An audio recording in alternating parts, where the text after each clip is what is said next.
Welcome back everyone. Today I'm going to show you how I mount my Magnetospeed Sporter to my CZ LRP so it doesn't affect the harmonics and we still get our shot data.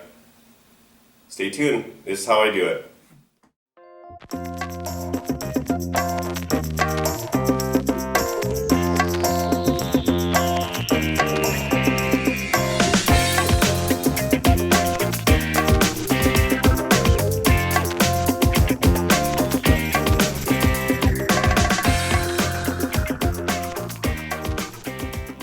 Welcome back to BroTune everyone. My name is Ryan. This is my LRP, a new little 22 project I've been playing with for a little while now. And I just want to show you guys how I mount my Magnetospeed so I don't have to make shots twice kind of thing, like one for data and then two to get my point of impact without harmonics and stuff like that. So, this is what I did.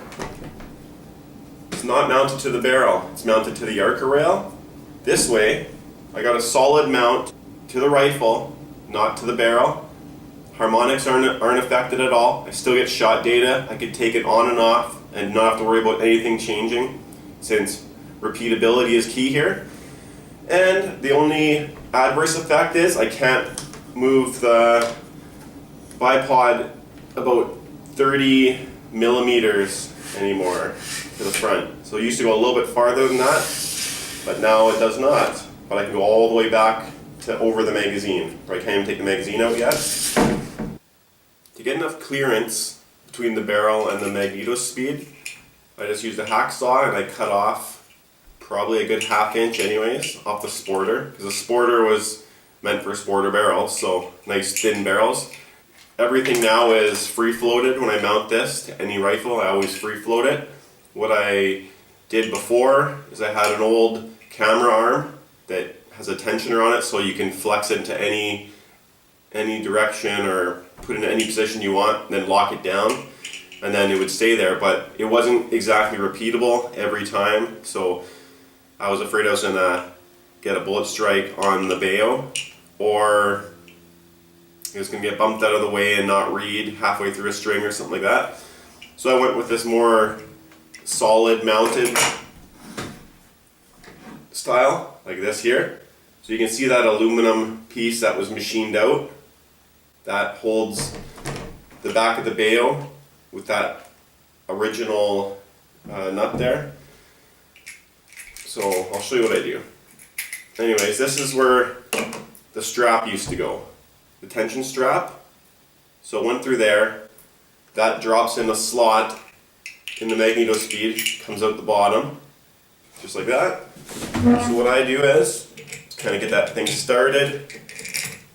As it comes out the bottom, I just put some side load on it so it doesn't move. Get that thing started, that nut, and then there you go. You're all lined up, you're ready to shoot, you're ready to keep track of all your data. All your shot data will be recorded now. And that's all there is to it. That's what I do. It works out great for me. If you guys want to give it a shot, feel free. Just be careful to make sure you double check your clearances, because you don't want to have a bullet impact or a bullet strike to your bayo, because that'll probably screw it right up. I posted a couple pictures on the community tab there, just showing what I was up to. So I wanted to get a little more distance out of this rifle, so I bought a 20-minute base, one-piece base, or scope rings, I guess one-piece scope ring, not a cantilever, but anyways, the mountings bolt here, if I went to run the bolt, it would impact it, so I couldn't do a full stroke of the bolt to load another round in. So I pressed out that one and flipped it around. So the knurled side that normally is press fit into the side of the mount is now just floating here on the outside, and the nut's on this back side here, where the nut is on the outside on this side. And just to make sure the cases that were already shot can eject properly, I filed out a little piece right here, just so there's more of an opening that matches the CZ Picatinny rail that comes factory on this rifle. By the way, this base is a tack vector base. not very reputable, not the greatest name in precision rifles.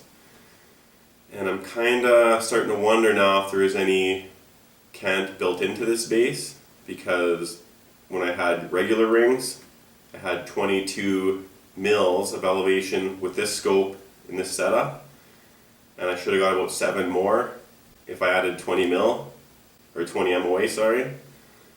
And let's see what we got. 10, 20, 23.2. So I gained 1.2 mils with 20 minutes. Doesn't seem very right. Anyways, that's where we're at. We're shooting at 280 now consistently all the time with even the CCI standard velocity, and we're getting pretty, like about a minute of angle groups out of that, so it's pretty good. You can shoot a beer can or a pop can first try pretty much nowadays with this, and that's just shooting standard velocity CCI stuff. So once we find way better ammo, then we'll get way better results. But anyways, that's how I mount my sporter to my LRP. Thank you very much for watching. If you haven't subscribed already, please do that. Lots more videos coming out. A lot of little hacks and DIYs.